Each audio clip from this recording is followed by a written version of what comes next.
हमर यहाँ कोयला बालू सोना चांदी के ढेर, छौआ पुता बहू छोड़ी परले मायक पे। पढ़ लिख के जग अब देश है मुरझायल, पढ़ लिख के जग अब देश है मुरझायल। रे झारखंडी भाई सोना रकम झारखंड छोड़ी हमनी परदेश कहाँ जाए।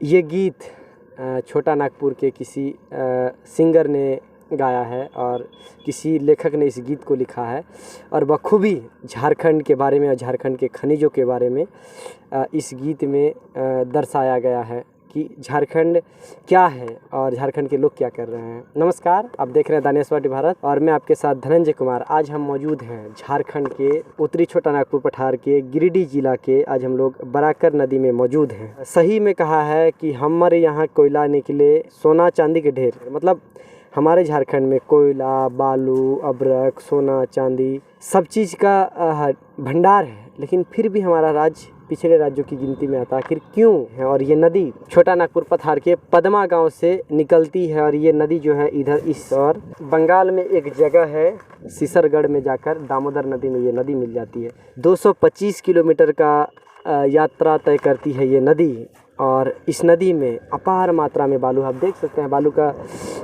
ढेर पड़ा है। यहाँ का नज़ारा एक अलग है। प्रकृति के बीच में आएंगे तभी आपको प्रकृति का कीमत, प्रकृति की महत्व आपको समझ में आएगी। और प्रचुर मात्रा में इस नदी में बालू मौजूद है, जिस बालू का उपयोग करके हम लोग घर बनाते हैं, बिल्डिंग्स बनाते हैं, ऐसे ब्रिजों का निर्माण करते हैं। झारखंड को बिहार से अलग हुए 23 वर्ष हो चुका है और झारखंड इस उम्मीद के साथ अलग हुआ था कि झारखंडियों को लगा कि अब झारखंड का विकास होगा, लेकिन आप देख रहे हैं 30 नवंबर 2000 को झारखंड अलग हुआ। आज झारखंड को अलग हुए 23 वर्ष हो चुका है, 2023 चल रहा है और इन 23 वर्षों में 11 बार मुख्यमंत्री और 3 बार राष्ट्रपति शासन लगा है। हम अभी जहाँ पे खड़ा हैं यहाँ से बगल में ही गिरिडीह जिला में ही बाबूलाल मरांडी, झारखंड का प्रथम मुख्यमंत्री बाबूलाल मरांडी का विधानसभा पड़ता है धनबाद।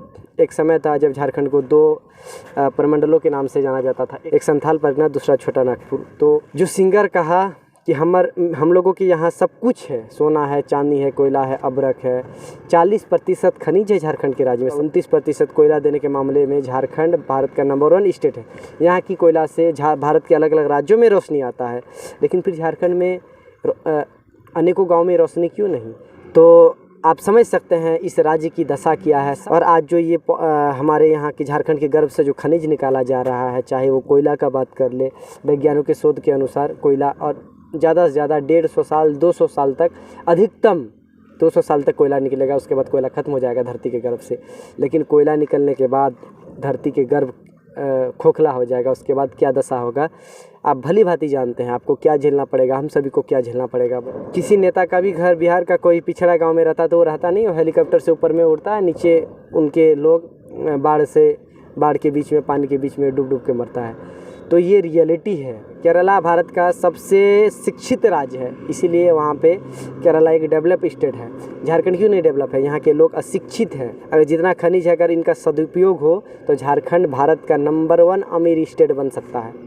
लेकिन यहाँ के पॉलिटिशियन हमारे सही नहीं, यहाँ के अधिकारी सही नहीं। इसीलिए तो आप सभी से रिक्वेस्ट, हाथ जोड़कर निवेदन है, आप सभी संविधान को ज़रूर पढ़िएगा। संविधान को पढ़ने का आपके पास समय नहीं है तो आप अपने अधिकारों को पढ़िएगा।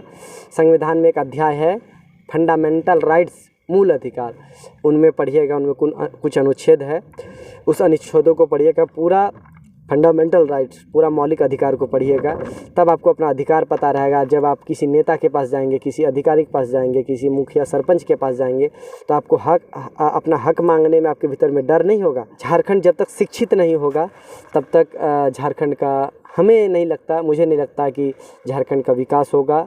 23 साल हो चुका है राज्य को बने हुए, लेकिन फिर भी झारखंड का जो विकास होना चाहिए वो विकास हुआ नहीं। हमारा एक शो आने वाला है इंडिया से भारत की, और उसमें आप प्यार दीजिएगा। तो हम आपसे जल्द मिलेंगे एक नए एपिसोड के लिए। तब तक के लिए आप बने रहिएगा दानिश वाटी भारत और देखते रहिएगा दानिश वाटी भारत। धन्यवाद। जय हिंद, वंदे मातरम।